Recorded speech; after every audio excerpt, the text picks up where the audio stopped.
confusiones, pero también de grandes posibilidades. Tiempo de crisis, tiempo de cambios, tiempo de mente. Tiempo de crisis, tiempo de cambios, tiempo de deprimirse o transformarse, tiempo de imaginar un nuevo siglo. Este es el tiempo. Tiempo de Tomas. Una mirada humanista del acontecer político, social y cultural de Chile y el mundo, con la participación de Fernando García Nadaf, Efrén Osorio y Tomás Hirsch, junto a sus invitados. Despeínate, indígnate y súmate a Tiempo de Tomas. Transformarse en algo original y no conocido hasta el día de hoy.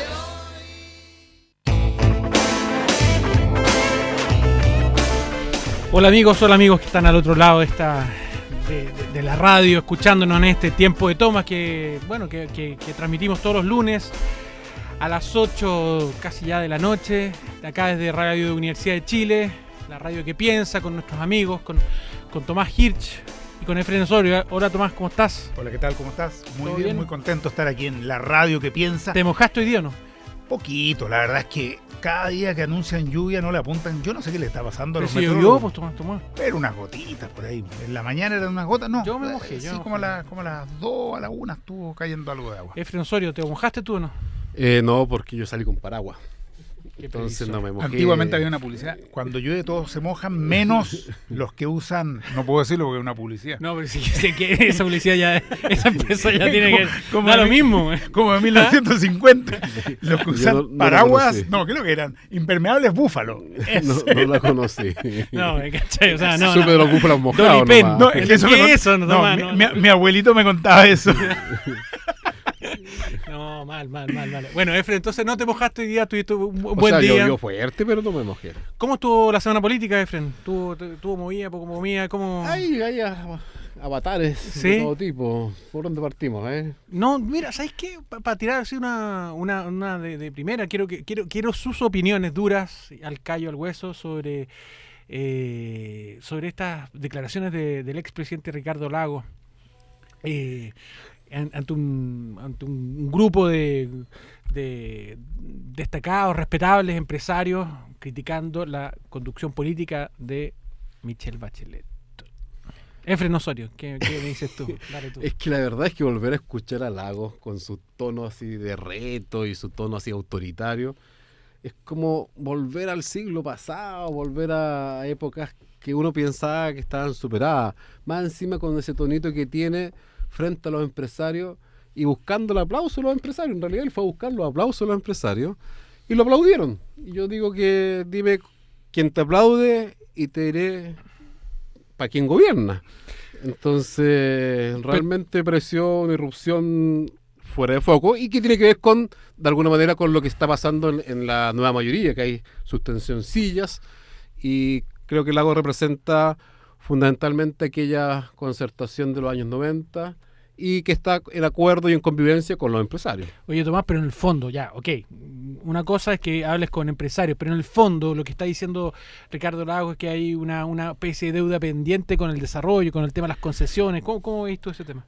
A ver, no solo habló con los empresarios, sino que, por si no hubiera quedado claro el mensaje, además se dedicó a dar una entrevista al Mercurio, que lo infla porque se entienden sumamente bien. O sea, no deja de ser llamativo que el expresidente Ricardo Lagos utilice ese medio, ¿no es cierto?, para hacer sus críticas, no solo a la concertación, sino que o a la nueva mayoría, sino que a cualquiera que quiere cambios profundos, estructurales en nuestro país. Descalifica la posibilidad de una asamblea constituyente, descalifica toda posibilidad de reformas con participación social.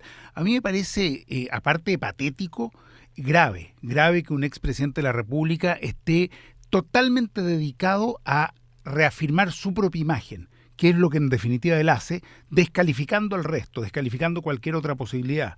Que él siga afirmando que las concesiones son la gran solución para el desarrollo de nuestro país, me parece que es no entender qué significa desarrollo. Yo hubiera esperado escucharle algo sobre el miserable salario mínimo, hubiera esperado escucharle algo sobre la importancia de hacer reforma en educación, que él no hizo. Hubiera esperado escucharle algo sobre la salud, sobre los temas medioambientales, sobre las centrales. Hay tantos temas que preocupan a los chilenos y sin embargo él insiste con sus concesiones cuando además en obras públicas vinculadas con las concesiones es donde hubieron mayores escándalos y el señor Lagos se salvó, y lo estoy indicando con el dedito como hizo él, se salvó única y exclusivamente por las gestiones de Longueira en la derecha, que lo ayudaron, ¿no es cierto?, a tapar el caso Mobgate y en definitiva seguir adelante. Ya, pero entonces es un señor que tiene cuentas muy pendientes todavía con la sociedad chilena. Pero concede que una forma, que las concesiones puede ser una forma de inyectar un poquito de ninguna manera. De ninguna manera. necesitamos... Perdona, las concesiones lo que son en definitiva es entregarle en bandeja utilidad del sector privado por aquello que debería ser el Estado como garantización de derechos públicos. Entonces no. Ahora es Aquí, curioso. porque él está de acuerdo, por lo tanto, con concesionar los hospitales, con concesionar la salud, la educación, la vivienda. De ninguna manera. Son deberes que tiene el Estado para con todas las familias chilenas. Ahora es curioso, cuando el país está discutiendo y está en pleno debate acerca de las reformas importantes como la tributaria y la educacional, él aparezca con el tema de las concesiones, cambiando el foco de la discusión, cambiando el eje de la discusión, sí. y como que este país se va a desarrollar solamente por las concesiones. Yo creo que él tiene un problema de caja, de flujo de caja, entonces se acordó que alguna vez hizo buenos negocios con las concesiones. Lo encuentro, además, perdóname, bastante poco leal con su sucesora, aparte de haberla levantado y peraltado para ponerla de candidata a presidenta, después que la nombró ministra de Defensa, la subió arriba un Mowak en su momento. De ahí en adelante han sido pura zancadilla. Nunca reconoció los errores que cometieron con la planificación del Transantiago y se dedicó a culpar a la implementación realizada en el gobierno de Michelle Bachelet. Es muy poco leal este señor. Me parece lamentable la mirada que tiene. Oye, vamos a ver lo que dicen después nuestros amigos. Sí, porque eso es que eso, bueno, yo quería decirle a la gente que más rato nos quiera llamar, que vamos a abrir un rato más los micrófonos, nos puede llamar al 2977-1579, voy a repetir porque me están acá haciendo el 2977-1579 o el 2977-1580, y que también sería ideal que nos pudieran escuchar también a través de la página web de la Radio Universidad de Chile, radio.uchile.cl, porque además ahí se meten inmediatamente a Twitter y nos pueden comentar, nos pueden hacer algún tipo de tirones de oreja y lo que sea. Tomás, ¿tú quieres presentar a nuestro invitado? Nuestro invitado viene llegando y además le quiero contar en qué estábamos. Estábamos pelando a Lago. En realidad no lo estábamos pelando, estábamos describiendo lo patético de su declaración y entrevista al Mercurio. Pero quien está aquí a mi lado, que acaba de llegar, entró al estudio, yo lo voy a presentar como lo que ha sido para mí, un gran dirigente estudiantil, que participó en su momento en las movilizaciones, que levantó las demandas de los estudiantes y que hoy está, a mí me gustaba como lo decía Evo Morales, él decía, hoy estoy prestado como presidente, pero soy un dirigente sindical. Él es un dirigente estudiantil que hoy día es diputado. Está con nosotros aquí Gabriel Boric. ¿Qué tal? ¿Cómo estás, Gabriel? Hola, Tomás. Hola a todos. Hola, más que dirigente estudiantil, porque lo estudiantil pasa. Dirigente social prestado en el Parlamento. Bien. Ahora, hay que señalar que llegó en manga camisa en un día lluvioso, frío, como buen joven. Me contagió. Califa. Llega ahí totalmente... Pero tú no venís, perdón la ignorancia, ¿estabas en Valparaíso? No, estábamos en reuniones miles a propósito de la reforma, que hay que salvarla. ¿Está complicado? Está complicado, pero yo creo que... ¿Pero se salva, no se salva? O sea, ¿Qué es lo que hay que salvar? La pregunta es, ¿se salva de quién? Exacto. Además, ¿se salva salva? del mismo gobierno, de la derecha? Bueno, es un tema que da para largo. Yo creo que el caso... Mira, acá hay que tratar de mirar el cuadro grande y entender de que hoy día yo siento que tenemos una responsabilidad que va más allá de nosotros mismos, que tiene que ver con tomarse en serio una reforma que va a afectar significativamente el futuro de Chile y que por lo tanto no podemos darnos el lujo de farrearnos la posibilidad de una reforma que además costó tanto construir este escenario de posibilidad. ¿Pero qué significa farreársela? ¿A qué te refieres? Porque yo te lo leí hoy día y no sabía si farrearla era no hacerla o no estar con el gobierno. Nosotros no estamos, o sea, hablo de nosotros, hay un equipo colectivo siempre detrás de lo que a mí me toca decir, pero nosotros no estamos disponibles para cualquier reforma. Ahora, yo creo que el gobierno lo ha hecho muy mal, creo que el gobierno ha sido profundamente errático, pero creo que también sería como de un identitarismo pequeño el quedarnos en festinar con las declaraciones del ministro o con los vaivenes del gobierno, y hay que tratar de ver cómo empujamos para adelante y cómo llevamos a la práctica todo lo que desde el movimiento social se ha venido peleando hace tanto tiempo. Esos son ciertos principios que tienen cuestiones muy claras y que la vamos a presentar además en indicaciones prontamente. Oye, Gabriel, una pregunta así como medio intimista, o sea, que tiene que ver un poco con las causas, cómo se perciben por dentro, porque la verdad que esta cuestión partió realmente el 2006, no el 2011, y ¿no? mucho antes quizás. ¿No es cierto? Entonces, después después de ya, o sea, el tipo que estaba el 2006 en la calle, hoy día ya terminó la universidad, ya puede haber dicho, ya sabéis que ya peleé la pelea y quizás hasta la perdí. Entonces, internamente, ¿cómo es esa sensación? ¿Ha pasado realmente un momento que tú decís o que tú sientes en el ambiente, que decís, sabéis que realmente esta cuestión no la voy a poder cambiar porque la cuestión es tan fuerte? ¿Ha habido momentos así de baja de pilas, digamos? No, para mí por lo menos no, porque, o sea, yo creo que estos son procesos largos que además no se circunscriben solamente a educación. Acá por lo que se está peleando es un cambio mucho más profundo en cómo concebimos la relación entre la sociedad y el Estado. Y eso tiene muchos frentes. Y si bien la reforma en particular o todos estos debates pasan por momentos complicados, si creyera que se hubiese ido todo al agua, yo mañana mismo renuncio. O sea, me voy, no me haría sentido estar en el Parlamento, para como figurar. Chao. A propósito, Gabriel, ¿cómo ha sido esa llegada al Parlamento? Porque la verdad es que uno lo ve lejano por allá con esos edificios de mármol, con esos señores encorbatados y totalmente anquilosados, y que de repente llega un veinteañero que ha estado con las movilizaciones callejeras. Es muy fuerte. ¿Qué pasa ahí? Yo no tenía mayores expectativas del Congreso. Yo creo que el Congreso no es representativo de la diversidad de la sociedad chilena. Creo que es un Congreso donde convive una élite que es muy endogámica, donde además la posibilidad de hacer cambios dentro del Congreso es muy escasa.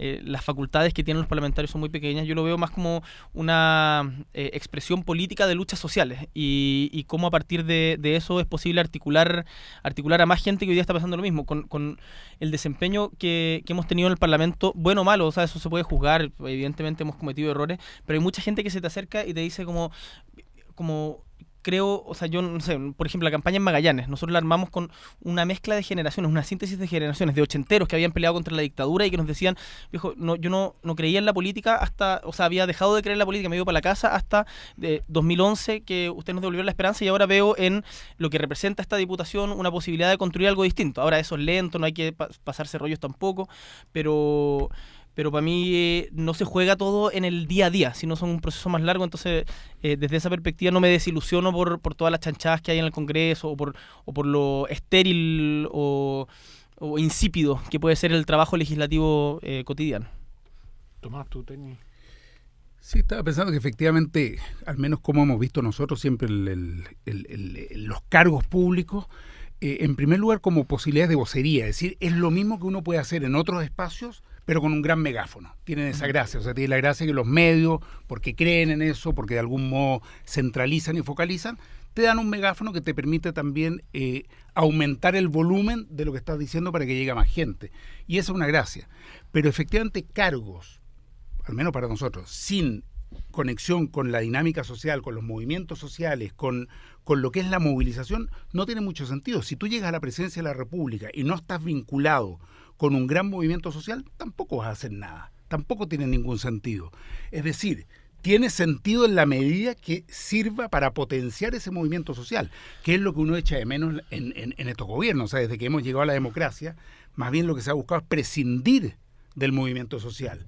Yo me acuerdo de una reunión que fuimos ya el año 92, 93, todavía con la Laura, en La Moneda, con Elwin. ¿Estabas en la concertación todavía? Estábamos en la concertación en ese momento. Ahí fue cuando ya decidimos salirnos a comienzo del 93. Y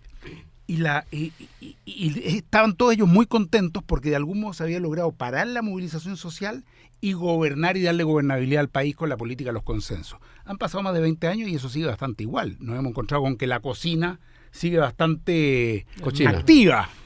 Yo no sé cómo has visto tú todo ese fenómeno y toda esa experiencia ahí de las negociaciones. Yo creo que eso por atrás. No, eso por parte de la élite política sigue siendo totalmente real, pero a mí me hizo mucho sentido cuando leí Virus de Altura, el de Laura Rodríguez, lo que ella describía como el virus de altura, o sea, cómo el parlamentario se va disociando poco a poco de la sociedad de la que viene y cómo termina. El Parlamento es un espacio que tiene muy poca capacidad de audibilidad, es un lugar muy hermético, como tú decías, una torre de mármol en Valparaíso, mientras al lado tienes una iglesia cayéndose, o sea, hasta como físicamente está instalado y es muy, muy hermético, pero la frase de la Laura a mí me hacía mucho sentido, de cara al pueblo, de espalda al Parlamento. Es una cuestión que yo por lo menos rescato de lo que fue esa experiencia mucho más corta de lo que me imagino a ustedes y a nosotros hoy día nos hubiese gustado, pero que ese espíritu, ese valor, por lo menos yo trato de expresar en el trabajo cotidiano y lo que hacemos en el territorio, en Magallanes. Yo soy diputado por la región de Magallanes y allá tenemos un trabajo intenso con dirigentes sindicales, tratando de, por ejemplo, una cuestión breve, con esto termino este punto, la tasa de sindicalización en Magallanes es de 17%. Una de las metas que nos pusimos es aumentar la tasa de sindicalización en el periodo a 40%. Y ahí va creando movimiento social, va empoderando a los trabajadores. Lo mismo con el movimiento estudiantil. Entonces, sin pretender suplantar a los movimientos sociales, la idea es darles herramientas para que se puedan constituir y representar ellos sus propios intereses. Gabriel, yo una pregunta. ¿Qué pasa? Porque muchas veces escuchamos en la prensa, qué sé yo, muchos encuadres tuyos o de esta bancada que surge el movimiento social con propuestas, proyectos de ley que están muy en línea con las reformas educacionales o indirectamente con las reformas tributarias. Pero ¿qué pasa con estos sueños que realmente uno puede tener de, por ejemplo, de democratizar el sistema político de una manera mucho más profunda? Por ejemplo, estoy pensando, de repente, tú hablabas recién que el Parlamento tiene poco poder, ¿no? Uh-huh. Y yo creo que eso es un diagnóstico que comparte prácticamente todo el Parlamento. Son pocos los parlamentarios que podrían decir lo contrario. Pero yo, por ejemplo, nunca he escuchado que alguien reclame porque quizás o levantar la causa, que pueda ser más radical, ¿no? Pero por último, para pegar el chancacazo, no sé, de un sistema parlamentario, de un sistema federal, de, qué sé yo, de un... A veces escuchamos hablar de un sistema unicameral, cuando ya el gallo ya está más ya reventado dentro de la revolución, no sé si revolución, pero desde un punto de vista ya de cambio, de estructura. O sea, esas reformas políticas yo creo que están detrás de una demanda que ha ido cobrando fuerza que cada vez más, que es el de la Asamblea Constituyente. Y que hace 5 años hablar de Asamblea Constituyente era una locura, o sea, estaba en otro planeta, y hoy día por lo menos la gente tiene que, o sea, los políticos tienen que referirse a cuál es su posición respecto a ello. Se formó hace poquito una bancada por la Asamblea Constituyente, han habido una serie de movimientos ciudadanos, no solamente en Santiago, en regiones por la Asamblea Constituyente, se ha empezado a elaborar como desde la perspectiva teórica cómo sería una Asamblea Constituyente. Ahí los sectores conservadores creen que la Asamblea Constituyente, lo decía hoy día en una radio, es como gente como vuelta loca corriendo en círculos alrededor de Chile. Eso no es una Asamblea Constituyente. Una Asamblea Constituyente es un espacio en donde el pueblo soberanamente decide qué reglas se va a dar a sí mismo y a partir de donde nacen todas las otras, y es una experiencia que se ha replicado en muchos otros países, y ahí está precisamente los cambios políticos a los que tú mismo hacías referencia. Ahora, la clase dominante nunca se suicida, digamos. Entonces el poder hay que quitarlo y eso requiere más movilización. Uno de los grandes triunfos de la dictadura cívico-militar fue la desarticulación social y la separación entre política y sociedad. Y eso es lo que hay que tratar de revertir. Yo veo que incipientemente con algunos estallidos, 97, 2006, 2011, se ha ido poco a poco reconstituyendo, y lo importante es darle proyección política a eso, y eso es lo que por lo menos nosotros desde Izquierda Autónoma estamos humildemente intentando, y sabemos que hay muchos más en ese esfuerzo. A propósito de eso, Gabriel, yo he escuchado por ahí que están con el intento de armar un instrumento político como Izquierda Autónoma. Uh-huh. ¿Qué hay de eso? ¿Efectivamente va para allá? A los auditores hay muchos que no saben qué es lo que es Izquierda Autónoma. Uh-huh. Que nos puedas contar un poquito de Izquierda Autónoma. Es un movimiento que viene de lo que fue la Zurda en su momento, que seguramente ustedes la conocen. Fue un movimiento más fuerte, fue relativamente fuerte en los 90, a nivel estudiantil y con algún nivel de inserción poblacional y sindical, pero que eclosionó por diferencias internas, y una de las cosas que quedó, nosotros fuimos reconstituyendo el ideario autonomista. Autonomista no significaba ser apolítico, esas cuestiones que muchas veces algunos dicen, o los autonomistas de Bolivia, digamos, que quieren como claro. Sino es que las clases subalternas se representen a sí mismas en términos teóricos. Ahora, dicho eso, nosotros entendemos de que el movimentismo no alcanza.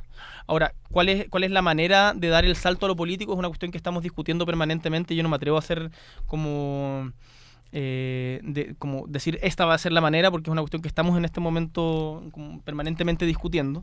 Lo que sí tenemos claro, y yo creo que es muestra de ello, el que yo haya llegado al Parlamento es producto de la decisión de no esconder la cabeza, y de, pese a que no nos gustan estas lógicas, pese a que no nos gusta cómo está constituido el actual Parlamento, tenemos que dar la pelea en todos los frentes. El poder no se regala, el poder es suma cero. Para que uno logre hacer los cambios, tiene que retroceder quien no quiere que se hagan, y eso implica dar esas disputas, y las estamos dando desde el Parlamento, también desde la calle, desde la movilización, y en diferentes frentes, como por ejemplo en salud y el estudiantil hasta ahora.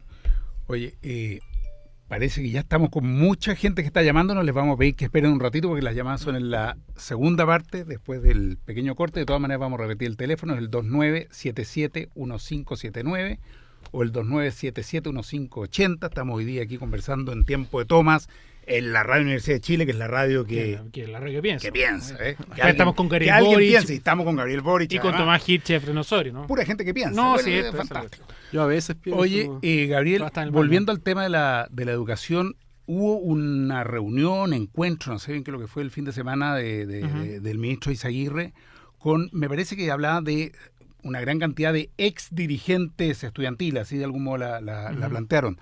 Pero parece que tú no estabas ahí, no sé si No me por invitaron, algunos lados decían que no te habían invitado. No, abiertamente no me invitaron. Directamente no te invitaron. No me invitaron, no tenía idea, me enteré eso esa misma mañana.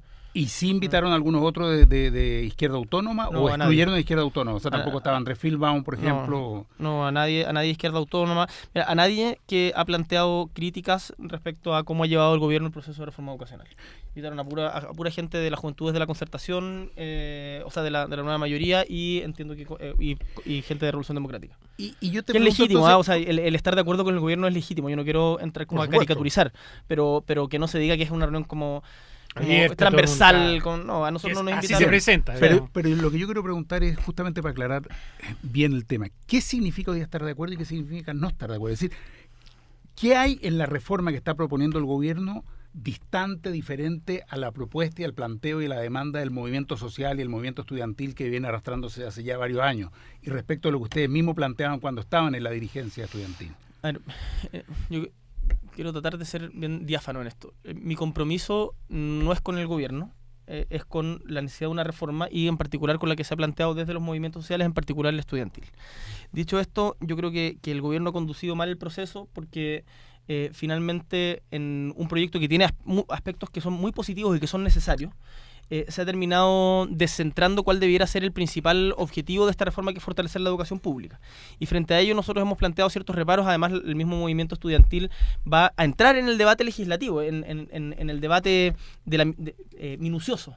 Y va a presentar indicaciones. Al proyecto de final lucro, copago y selección el día lunes públicamente, y las presentaremos en el Congreso el próximo martes. Ahora, nosotros vemos que dentro de la nueva mayoría hay ciertas contradicciones que hacen insalvable como un proyecto que tenga cohesión política, y por lo tanto nuestra alternativa es otra, es defender los aspectos positivos de la reforma, pero sin que eso signifique casarse con el gobierno. Y por lo tanto, no sé, no estoy para como fotos buena onda con el ministro que termine legitimando cualquier cosa. Entonces, nosotros, por ejemplo, vamos a tener una reunión, yo voy a reunirme el día jueves con el ministro para plantearle cuáles son nuestras diferencias, y con el objetivo también de ser colaborativo, porque esto no se trata tampoco de diferenciaciones por diferenciarse, como un rescate de la identidad a toda costa, sino de que la reforma salga adelante independientes de las diferencias que tengamos en otras áreas. Y esa es por lo menos mi postura y la que vamos a defender de aquí en adelante. Gabriel, a mí me preocupa desde fuera un poco. Yo no conozco los ritmos y los rituales legislativos, que es todo un proceso. Yo tampoco. Pero algo más que yo creo. Y resulta que ya entramos en septiembre, 4 de septiembre, 11 de septiembre, viene Fiestas Patrias, y ya quedan 2 meses del año prácticamente. El movimiento estudiantil, que es el que coloca la fuerza, que es el que coloca de alguna manera, el que va presionando para que la discusión vaya hacia donde se desea, entra en su fase final académica, con los exámenes y todo eso, y después viene el verano. Entonces, mi preocupación tiene que ver justamente con esos tiempos. No es que el gobierno está jugando a hacer tiempo para que en el momento más propicio para ellos, que es cuando los estudiantes están más desmovilizados, poder sacar estos proyectos. No creo. Yo creo que atribuir esas intenciones sería... Yo por lo menos tengo una buena fe provinciana, digamos, y no creo que estén maquineando de esa manera. La reforma educacional es una reforma que tiene muchas patas, que se va a demorar mucho tiempo, que vamos a ver sus efectos en un largo plazo, y el movimiento estudiantil tiene que estar permanentemente incidiendo. Y eso se tiene que hacer mediante movilizaciones, mediante gente en la calle, presionando por los cambios, y también mediante propuestas en los tiempos parlamentarios. Yo creo que tiene que haber una mixtura más bien una síntesis entre las dos cosas. Y creo que el movimiento estudiantil lo ha hecho, ha demostrado voluntad permanente de dialogar. Yo me siento plenamente representado por el movimiento estudiantil actualmente, independiente de que dentro el movimiento estudiantil en sí mismo, en su seno, es muy heterogéneo. pero el quitarle relevancia al movimiento estudiantil o el pretender de que este no incida porque hoy día alguien no está de acuerdo con sus posturas o con la conducción actual, creo que es pan para hoy, hambre para mañana. El sentido de la participación del movimiento estudiantil en el proceso de reforma tiene que ver también con una nueva forma de entender la política, que es precisamente la de cómo los actores sociales inciden en la construcción del país que queremos. Y eso después se va a presentar, por ejemplo, en el caso de los trabajadores. Yo no concibiría una reforma que no cuente con la participación activa de los trabajadores. Una reforma laboral, perdón. Y creo que por eso es tan importante que el movimiento estudiantil participe activamente en movilizaciones y en el proceso legislativo probablemente tal. Oye, Gabriel, te voy a dar un poquito porque nos queda poco tiempo antes de ir a la pausa, después nos van a llamar, entonces, pero no quiero dejar pasar un tema que está saliendo ahora que tiene que ver con el fin de los aportes reservados. Por supuesto. Claro. Entiendo que Vlado y Giorgio están impulsando una no sé en qué estabas tú, o sea, Sí. no en qué estabas tú, Estaba hablando pero abajo. digamos, claro, ¿cuál es tu postura? ¿Qué vas a hacer? Sí. No, mira, eso efectivamente Giorgio y Vlado presentaron una indicación en la Comisión de Constitución. Yo después en la discusión, esa indicación se rechazó en la Comisión de Constitución. Después en la sala... Pero para la votación pasó colado. Pero en la votación nosotros hicimos un trabajo, y ahí con Giorgio y con Vlado, de juntar las firmas necesarias para reponerla y presionamos mucho, incluso con al gobierno mismo, para que se votara favorablemente. Y ahora yo estoy así como caballo de carrera para que esto el Senado no lo vote. O sea, yo desde ya llamo a todos los auditores a que le escriban a todos los senadores. Esto va a empezar a discutirse a partir de, no me acuerdo si desde el martes 9 o desde mañana en el Senado. La prensa decía mañana. Y que, o sea, desde ya le escriban a los senadores, sus mails están en senado.cl, para que no voten esta indicación que logramos en la Cámara de Diputados, que prohíbe los aportes reservados y los aportes de empresa. Oye, pero eso es lo mismo que tú estás diciendo recién hace un rato. ¿Cuándo ha habido una clase política que se suicide? Bueno, pero lo logramos, pero eso ahí es parte de la presión ciudadana, porque eso lo logramos en la Cámara, pasó en la Cámara, y ahora desde mi punto de vista por lo menos, es impresentable que no se quiera, o sea, ¿cuál sería el argumento para negar la transparencia? Porque algunos te dicen, no, es que va a llegar el hombre del maletín negro, chuta, pero ahí está el maletín negro. Sí, pues, lógico, o sea, están como dudando de su propia como ética. nunca antes da la impresión que... Cuando dicen va a llegar el hombre del maletín negro, yo digo, chucha, o sea, ellos mismos dicen que son susceptibles de ser corrompidos por un hombre de maletín, o sea, váyanse para la casa. Sí, pero además yo creo que es bueno, porque tal vez mucha gente no lo sabe, que los aportes reservados, ya la información que ha salido el fin de semana es escandalosa, es decir, diputados y senadores que reciben 550 millones de pesos en aportes reservados, 400 millones de pesos, y que en algunos casos representa el 99% el caso de Felipe del Cast. gasto declarado, y en otros llega el 90%. Bueno, también, y en otros en Afombar el 97%, 504 etcétera. Es decir, es escandaloso, y además se supone que no saben quién le aportó. Mentira. Pero ¿quién cree eso? Es decir, ¿quién cree que una empresa le entrega a un diputado, un candidato a diputado, un candidato a senador de su región o de su distrito 100, 200, 300 millones de pesos y no se entere que esa empresa le ha entregado esa plata? Es decir, es totalmente ridículo y no lo cree nadie, en primer lugar. En segundo lugar, ¿cuánto están gastando de estas campañas? Yo no sé, ¿cuánto costó la campaña de ustedes, por ejemplo, en Punta Arenas? La nuestra costó, está publicado, pero costó como 20 millones de pesos. 20 millones de pesos. Y tenemos algunos otros que declaran 400, 500 millones de pesos. No los declaran. No declaran. No lo declaran, pero gastaron. Pero, o sea, en Magallanes me acuerdo la campaña del candidato senador Marinovich, que además financió muchas otras campañas, era una locura. El candidato del PPD, o sea, llenó las calles, nosotros no pusimos ningún cartel. Ahora, yo debo reconocer la elección de Gabriel Boric en Punta Arenas, porque en realidad ustedes tomaron la decisión de ir como independientes, solos, peleando, aparte de los adversarios, contra el sistema binominal, y me parece que tú eres el primero que no proviene de ningún partido del duopolio que rompe el binominal. Que rompe el binominal desde la izquierda. Exacto, que rompe el binominal desde la izquierda, porque en Magallanes se habían dado casos de candidatos como independientes que defienden una suerte como de regionalismo personal. Pero que viene desde el punto de la comunicación política, ¿qué hicieron cosas? ¿Qué cosas novedosas? ¿Cómo fueron rompiendo? Ahí salió el profesor. La campaña fue muy bonita. Primero porque se sustentó en puros voluntarios y en una cuestión que al principio nadie nos daba agencia. Todos nos decían, no, mira, qué bonito, qué buenas intenciones, pero no van a salir. Después fue creciendo, ya les va a ir bien, pero no van a romper el binominal. Terminamos siendo primera mayoría contra dos candidatos de la Concertación, un DC y un PPD, dos candidatos de la derecha, RN y la UDI, dos candidatos del PRI, y dos otros candidatos independientes. Y ahí lo que lo hicimos fue una campaña con un despliegue en terreno así, pero inventando. Yo creo que una de las gracias que pero teníamos... muchos estudiantes. No tanto de estudiar, es lo que te decía, esta síntesis de generaciones de gente. Mi jefe de campaña, por ejemplo, Mario Sillar, nunca había votado en una elección. Y era esta gente que no se había sentido representada o no se sentía convocada por la democracia, pero que el movimiento estudiantil de alguna manera le había hecho sentido. Yo a Mario Sillar lo conocí por Twitter. Y armamos la campaña así, y lo otro, los ochenteros, mucha gente ex militantes de las juventudes comunistas en los 80, que después cuando llegó la nueva mayoría se fueron para la casa, o sea, cuando llegó la Concertación se fueron para la casa, muchos luchadores anónimos, y fuimos con un despliegue así en terreno que fue muy muy bonito.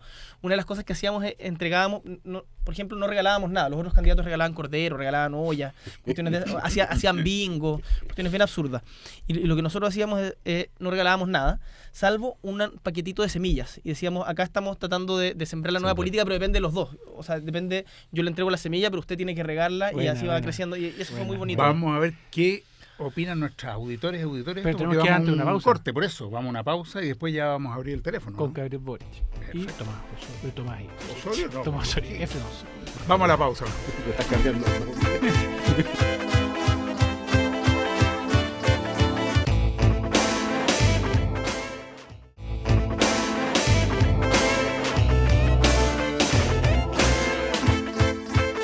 Acá de nuevo aquí en Tiempo de Toma tenemos invitado a Gabriel Boric. Estamos en estas conversas como todos los lunes con Tomás Hirsch, Efraín Osorio, en Tiempo de Tomas desde la Radio Universidad de Chile, Radio que Piensa. Yo los invito a que vean, que escuchen nuestro programa desde radio.uchile.cl o que llamen al 2977-1579 o al 2977-1580. Y tenemos un primer llamado, Mary. Hola, de buenas Santiago noches. Centro. Hola, qué bueno tal? que me ¿Cómo estás? escuchan. Hola. Mira, para mí es muy desagradable hablar de este señor, del emperador Lago, como le digo yo, pero hay que hacerlo. Resulta que la ley que favorece y privilegia a los senadores y diputados fue en el gobierno de él, de elevarle los sueldazos, y de ahí para acá se mantiene. Entonces eso no me cabe la menor duda.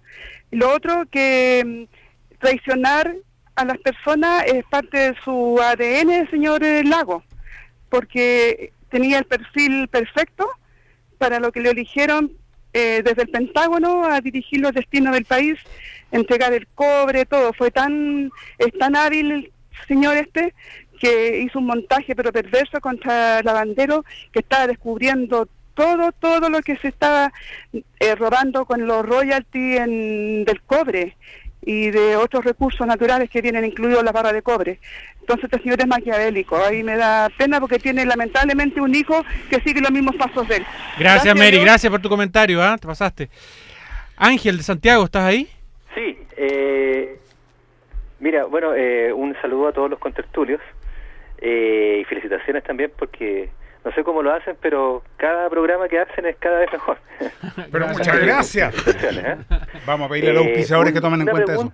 Quería hacerle dos preguntas, pero solamente voy a hacerle una pregunta a Daniel, Daniel Boric. Gabriel, Daniel no vino esta vez. Es un nombre Ángel, pero... Sí, Gabriel, disculpa. Bueno, mi admiración mayor para ti, que, no sé, te encuentro un tipo súper inteligente, con mucha potencia también, y mucha valentía. La pregunta mía es la siguiente. Mucha gente espera que el movimiento de la izquierda autónoma se conforme como partido político. Voy a insistir, a pesar que tú dijiste algo acerca de eso, pero quisiera que tú profundizaras un poco qué acciones tienen preparadas ustedes este año, por lo menos para comenzar con esto, porque yo entiendo que conformándose como partido político, la izquierda autónoma, porque se necesita de un partido eje, con la potencia y la dinámica que tendría, ¿qué esperan ustedes hacer? ¿Qué acciones piensan hacer para poder conformarse como partido, digamos? Gracias, Ángel. Aquí te van a responder, Gabriel. Bueno, en primer lugar, yo creo que tenemos que... Hay una ansiedad del presente, como que uno siente que se pasa el tren, y el tren de la historia yo creo que es más largo, y por lo tanto, ¿cuál es la reflexión que hacemos?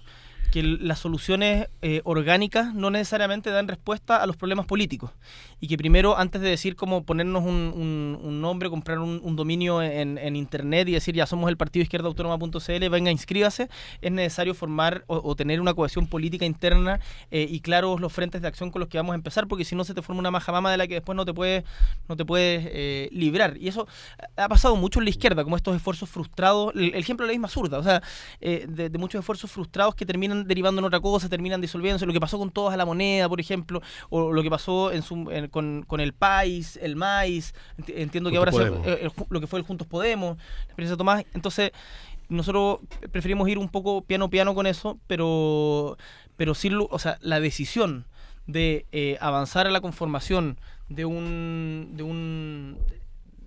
darnos musculatura política está, o sea, para eso estamos, si no sería un show. Esto no puede, yo no me siento un Quijote, ni un que anda combatiendo molinos. La política no es para aventuras personales, tiene que ser un proyecto colectivo, y en eso la formación de una orgánica, desde mi punto de vista por lo menos, es una necesidad, y el instrumento o cómo se hace eso es algo que tiene que estar sometido a decisión colectiva, y yo no puedo como pasarme por alto a mis compañeros que también lo están discutiendo. Yo tengo una pregunta para los tres. La verdad que, estamos viendo un momento donde los partidos políticos en general tienen muy poco peso, son poco valorados, ¿no es cierto? Entonces empiezan a surgir movimientos como que empiezan a cumplir la misma función de los partidos políticos, ¿no? Porque al final es lo mismo, no se focalizan en un tema y empiezan a cruzar la sociedad. Entonces, no sé, Gabriel, si es que esto es una pisada de cola de los movimientos a veces, que le han quitado poder a estos organismos que son tan importantes, en particular lo político, y que al final cuando tú necesitas entrar a lo político, de repente estos gallos no existen. Y te pregunto a ti, Tomás Efren, también, porque tiene que ver cómo este diálogo entre movimiento humanista, partido humanista. Claro, lo que pasa en el caso del humanismo, desde siempre, desde que fundamos el partido, en realidad somos y hemos sido siempre un movimiento social que tiene una expresión política como partido, porque efectivamente la entendemos como una herramienta que es útil, que es necesaria, que te permite acceder a determinados cargos de decisión, aunque no nos ha ido muy bien, pero en definitiva es una herramienta. El Partido Humanista en realidad es el movimiento humanista, y el movimiento humanista es un movimiento social y que se vincula con otros movimientos sociales, que participa de las dinámicas en torno a los distintos conflictos que se viven tanto a nivel local como a nivel nacional. Entonces yo no los veo como dialécticos a los movimientos sociales con los partidos políticos. Sí veo que hoy día los partidos políticos tradicionales en realidad no son más que determinadas, máquinas generadoras de cargos públicos, ¿no es cierto?, y que van colocando a algunas personas, pero hoy día son muy reducidos. Si tú ves cuánta militancia activa tienen partidos como el PPD o el mismo PS, que hace ya muchos años decían que no tenían ni siquiera una, ¿cómo le llaman ellos? No célula, núcleo de base. Es decir, son máquinas de instalación de personeros en el aparato público. Si se entiende así, un partido efectivamente termina siendo totalmente distanciado, sin sentido, y no tiene ninguna vinculación con la gente, con los problemas reales de la gente. Pero si el partido es una orgánica para fortalecer a esos movimientos sociales, que son los que desde mi punto de vista tienen que tener la voz cantante, sí me parece que pueden hacer un gran aporte. Antes que hables de tu experiencia, Efren o Gabriel, démosle a Juan de Providencia. Juan, ¿estás Muy ahí? Buenas noches. Hola, Juan. Hola. ¿Sabe? Yo quisiera hacerle algunas consultas al señor Boric, Por favor. que tiene mucha retórica, mucha verborragia, pero no, en el fondo no dice nada de nada. ¿Ya?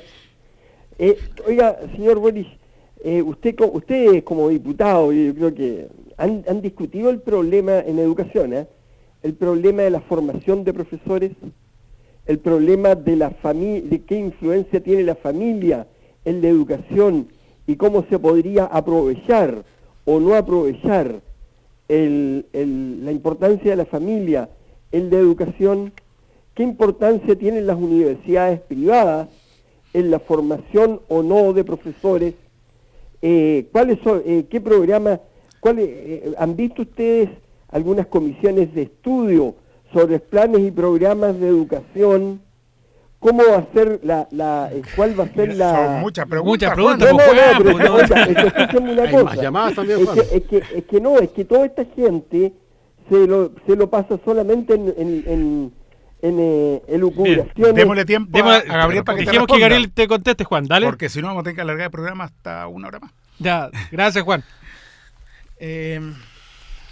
Bueno, voy a aplicar la verborragia. Verborrea, me imagino que quería decir Juan.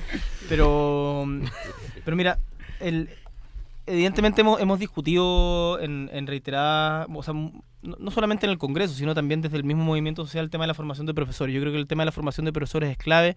En Chile se desvalorizó la carrera de profesor cuando se eliminaron las escuelas normales, se reventó, por ejemplo, al pedagógico cuando se lo separó de la Chile en el 81, se empezaron a crear carreras de educación a diestra y siniestra sin ninguna atención a la calidad, y el caso de la U del Mar es quizás el más violento, en donde finalmente lo ocupaban para llevarse plata a los bolsillos de unos empresarios que no sé quizás qué terminaban haciendo con la plata, pero claramente no entregando una educación de calidad. Y yo quiero aprovechar que estamos en la Radio Universidad de Chile para saludar la decisión que hace poquito tomó el Senado Universitario de la Universidad de Chile de crear por primera vez desde mucho tiempo 3 carreras de pedagogía en el campus Juan Gómez Milla.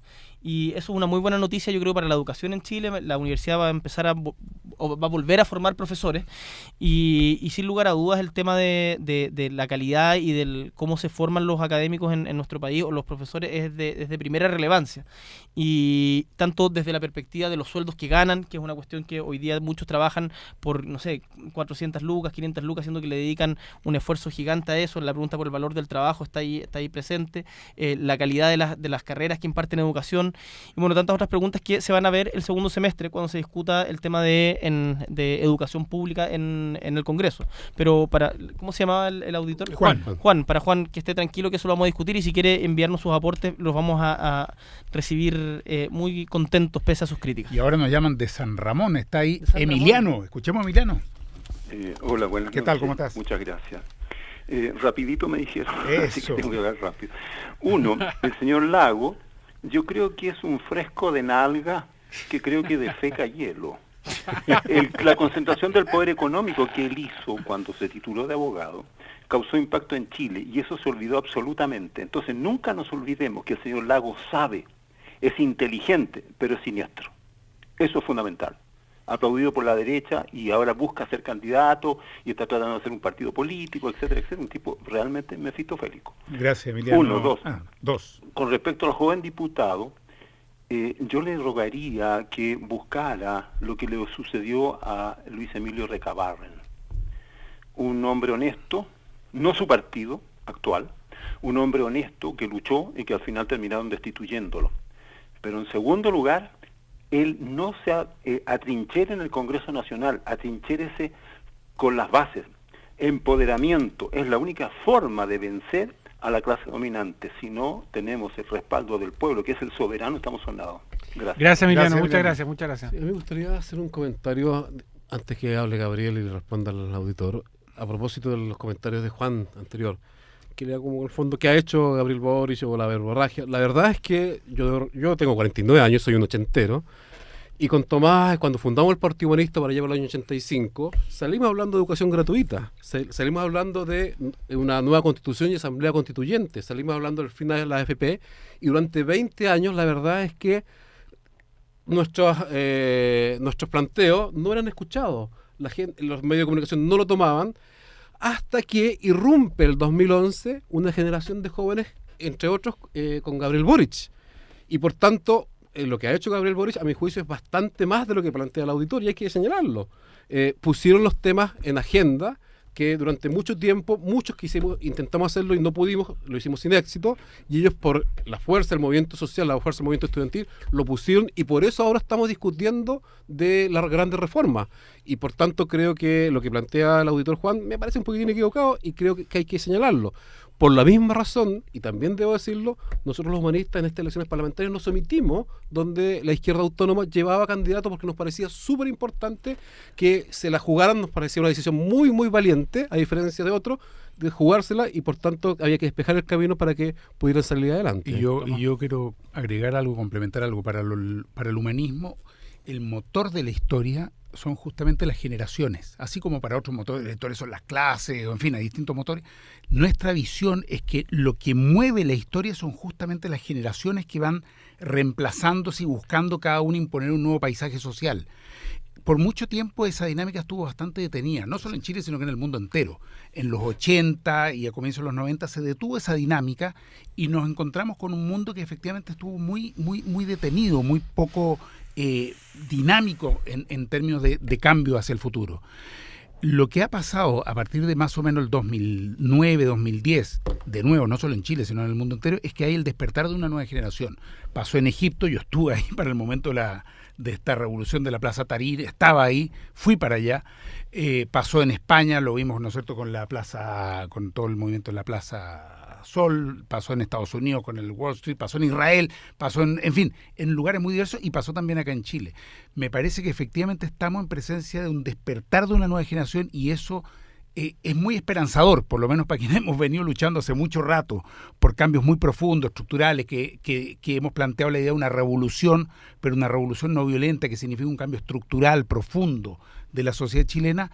El ver que hoy día esta nueva generación está activa y que eso ha ido prendiendo también ya en otras generaciones, con movimientos sociales como el de Freirina, el de Punta Arenas, en Calama, en tal, efectivamente habla de algo muy promisorio, a pesar de que todavía hay sectores como el de Lagos y tantos otros, el de Gutenberg Martín y otros que se resisten al cambio.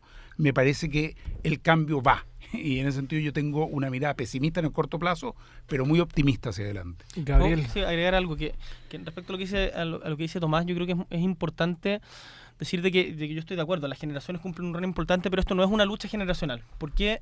Porque no hay virtud en la juventud. No por ser joven uno es virtuoso. Y en ese sentido, nosotros, por ejemplo, como jóvenes, tenemos que recoger la experiencia de lo que fue su generación, los que lucharon en los 80, la experiencia, por ejemplo, nunca nos hemos juntado a conversar, deberíamos hacerlo algún día, lo que fue la experiencia de la candidatura presidencial que levantaron en el Juntos Podemos con Tomás, y aprender de los aciertos y errores, porque nosotros, por lo menos yo me siento heredero de muchos otros luchadores sociales, anónimos y conocidos. Y entre ellos alguien que mencionaba, Luis Emilio Recabarren. O sea, uno se retrotrae hasta esos momentos de la historia para encontrar inspiración y entender de que acá uno no inventa la rueda todos los días, sino que es producto de muchas luchas que vinieron antes. No, yo no tengo un efebismo que se llama un aplauso a los jóvenes por ser jóvenes. Lo que digo es que lo joven busca imponer un nuevo paisaje social y desde ese punto de vista es una dinámica muy importante. Pero sin duda hay jóvenes que son lamentables, retrógrados, o sea, tienes de todo, efectivamente. A ver, ¿qué opina nuestro amigo Waldo de Puente Alto? No, se fue, cortó. Aldo, ahí está, sí. Decirle a nuestro amigo Boris que no se preocupe por el tal Juan. Es un milico que participa en todos los programas de televisión y vive defendiendo los asesinatos de la dictadura. Así que no gaste su tiempo en contestarle a ese infame. Con respecto a la educación, que no nos olvidemos nunca que la dictadura que defiende ese hipócrita Juan, y junto con la dictadura, la derecha, porque fue la derecha la que gobernó en la dictadura, lo primero que hicieron es sacrificar la educación y la salud del pueblo, para someter al pueblo. Le pusieron un número a los colegios, persiguieron a cuanto profesor y alumno inteligente había, lo asesinaron, porque era peligroso para ellos gente que pensaba. Entonces, que no olviden nunca que el objetivo de la derecha es someter al pueblo, y cuando aparecen estos hipócritas entregándole al gobierno actual propuestas para mejorar la educación, qué hipócrita, qué farsante, qué cara dura, porque ellos mismos son los que manchan de sangre la educación y la convierten, como dijo el mismo Piñera, que era un bien de consumo. Gracias, Aldo, por tu opinión, muchas gracias. Y de Aldo vamos a Waldo. Waldo, ¿estás ahí? Sí, acá de Puente Alto, el celular se me está yendo. Mira, con mucho respeto a Boris y a Tomás Hitch, ojalá que formen un frente común, yo añoro eso, y al tipo al Juan, agresivo, ha dicho que Boris habla mucho y no dice nada. Agresivo, no hay que tomarle importancia, Boris es franco y directo. Mira, con respecto al lago, un canalla, un carajo, lo respetó al medio ambiente. Ahí tenemos el caso de los cines de cuello negro, sobre el Vic de la derecha, dijo que había sido el mejor presidente de derecha. Y más encima, dijo que con un lápiz habían sacado a Pinochet. Eso se equivocó porque aquí todos los revolucionarios de la década del 80 y el pueblo y los pobladores sacamos a Pinochet de su gobierno, si no habría estado igual que Franco. Muchas gracias. Que les vaya gracias, bien. Waldo, muchas gracias. Oye, bueno, ahí hay una idea de Frente Amplio, harto suena el Frente Amplio. ¿Es posible? ¿Cómo lo ves tú, Gabriel, Tomás, Efren? Yo creo que es una de las cosas que en nuestras discusiones hemos tenido es descartar el camino propio. Acá no la política, insisto, no puede ser en base a personalismo. No están los tiempos para un suprapartido como una suerte como PRI que aglutine como todos los conflictos de la sociedad. El PRI mexicano, claro. No, claro. O como lo que pretendió la DC cuando Tommy dijo la DC va a gobernar 60 años cuando ganaron el 64. Sino que hay que buscar alianzas. Yo en eso veo como un aliado natural a los humanistas. Creo que tenemos que sentarnos a conversar. Lo intentamos, de hecho, en su momento. Conversamos con el Danilo Monteverde en más de una ocasión. Ahora, las conversaciones no tienen que ser solamente de cara a las elecciones. Muchas veces se empiezan a dar las alianzas, y como ya va a pensar en la municipal, en la parlamentaria. Yo creo que no hay que electoralizar la política, sino pensar un poquito más para adelante, más a largo plazo. Yo veo que los compañeros de RD, más allá de que tenemos diferencias puntuales respecto a la relación con el gobierno, también uno debiera ser capaz de llegar a acuerdos con ellos, lo mismo. O sea, yo no me imagino una alianza de izquierda sin el Partido Comunista, más allá de las diferencias que tenemos hoy día, y con ciertos sectores del Partido Socialista, los que no son de los que piensan como Ricardo Lagos, digamos.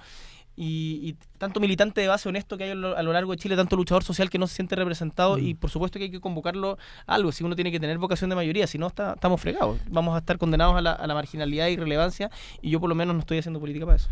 Yo lo he dicho en casi todos los programas y lo voy a repetir.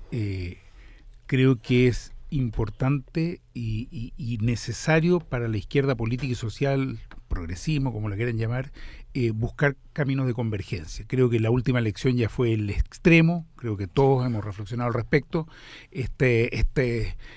sobrepoblación de candidaturas. Por un lado a mí me gusta porque habla de diversidad, habla de que hay distintos proyectos, distintas miradas. Entonces uno dice, interesante que haya muchas candidaturas, pero por otra parte me parece que es importante buscar la convergencia, sobre todo cuando a nivel de programas te encontrás con grandes similitudes. Ahora, yo coincido con lo que dice Gabriel, una convergencia no puede ser en términos de un pegoteo electoral para ver si sacamos más votos, para ver si sacamos más diputados, concejales o alcaldes. Creo que no puede estar puesta ahí la mirada. La mirada debería estar puesta en cuál es el proyecto, qué es lo que se quiere, hacia dónde se quiere ir, cuál es el camino que se quiere recorrer, y ver si podemos converger. Siempre se habla de converger en los mínimos. Yo creo que también hay que hablar de converger en los máximos, es decir, en la imagen que se tiene de futuro, de país, de sociedad, con qué se está de acuerdo y con qué no se está de acuerdo. Nosotros, al menos humanistas, vamos a hacer todos los esfuerzos necesarios para que esa convergencia, que insisto, tiene que ser en la acción, tiene que ser durante épocas no electorales, pero que también se pueda traducir en una expresión electoral en las próximas municipales y parlamentarias y presidenciales. Efren, ¿tú querías decir algo? Sí, no, yo creo que hay que avanzar. Y creo que los porrazos y los errores han sido grandes en los últimos tiempos y no podemos seguir haciendo eso. Los humanistas hemos intentado por distintos medios, desde candidaturas nuestras, desde el camino propio, hasta el intentar alianzas con otros, como fue el Toda la Moneda incluso, o el Juntos Podemos anteriormente. Más atrás incluso estuvimos con la concertación y fuimos fundadores de la concertación, cuando el espíritu original de la concertación tenía que ver con un cambio profundo. Cuando la concertación se olvidó de ese cambio profundo, nosotros nos salimos. Entonces, de verdad que nosotros hemos estado en ese intento reiteradamente más de 20 años, y creo que de alguna manera tenemos que salir de las pequeñeces, del tratar de joderse al otro, del tratar de complicarse o de la autorreferencia. Acá tenemos que avanzar justamente a un camino que converja en base a ciertos contenidos importantes que hay que irlos definiendo, porque no se trata, como decía Tomás, de un pegoteo por pegotear. Por ejemplo, el tema de la Asamblea Constituyente, para mí un elemento vital, fundamental. Exactamente. Dentro de esa convergencia. O sea, yo no podría converger con alguien que no está por la Asamblea Constituyente, porque marca un estilo, marca una dirección muy distinta. Alguien que le tiene miedo al pueblo, alguien que le teme a la participación ciudadana, creo que no está con nosotros. Oye, bueno, estamos casi yendo. ¿Estás mirando tweets? Sí, no, yo quiero que hagamos una ronda de anuncios, porque hay hartas cosas que tenemos que hacer, anunciar, invitar a los amigos que están al otro lado del micrófono. Y yo quiero partir con invitarlos a un foro que vamos a hacer en la Universidad de Portales. Es un foro sobre los 12 puntos, ¿no?, en el cual varios de acá estamos involucrados. Es un foro que se llama Derechos Sociales y de Mercado, en el que tendrá como exponentes a Jorge Arrate, a Tomás Hitch, a Salvador Muñoz y a Francisco Figueroa bueno, acá dice No 21, ¿no? Sí, No 21 Izquierda Autónoma. Sí. Y lo organiza, de hecho, Izquierda Autónoma y lo humanista de la UDP, ¿no? Sí, entonces están todos invitados, es el miércoles 3 de septiembre a las 11:30, sala A33 del Aulario. Esto queda en Ejército 326, para que todos que quieran conocer este proyecto, esta iniciativa de los 12 puntos en el tema derechos sociales y mercado. Tomás, ¿quería agregar algo? No, quería decir que además el jueves entiendo que hay una marcha, ¿o no? Nosotros dijimos que aquí íbamos a anunciar las distintas marchas, movilizaciones. El jueves, ¿a qué hora es? En la mañana convoca la CUT, me parece, convoca también la NEF. El 4 de septiembre, que es el aniversario de las elecciones presidenciales, no solo Allende, sino que las elecciones presidenciales antes eran el 4 de septiembre. Así que esa es a las 11:30 de la mañana, el día 4. A mí también me gustaría hacer un pequeño anuncio. Primero, enviar a todos los amigos que estén escuchando de odontología de la Universidad Andrés Bello un tremendo saludo de respaldo, todo el apoyo. Ellos están dando una lucha muy concreta contra el lucro en la educación. La Universidad Andrés Bello, que traspasa parte de sus utilidades a Laureate, que cotiza en la bolsa de Estados Unidos, es una cuestión a todas luces inaceptable, y los chicos pagan más de 7 millones de pesos al año, y lo que dicen es que ¿dónde está la reinversión? Y mañana, demostrando también la vocación social que tienen, van a estar haciendo un operativo de odontología a las 9 de la mañana en el Metro Baquedano, así que un tremendo abrazo para ellos, toda la fuerza, y cuenten con nuestro apoyo lo que podamos desde el Congreso también. Bueno, agradecerle a Gabriel Boric, a Tomás Hirsch, a Efren Osorio por estar en este tiempo de tomas de este lunes 1 de septiembre. Y nos encontramos el próximo lunes, ¿no? Ok, aquí nos vemos. Gracias, Gabriela, muchas gracias. Gracias, Gabriel. Y gracias a todos los que participaron en Twitter y en sus llamados telefónicos.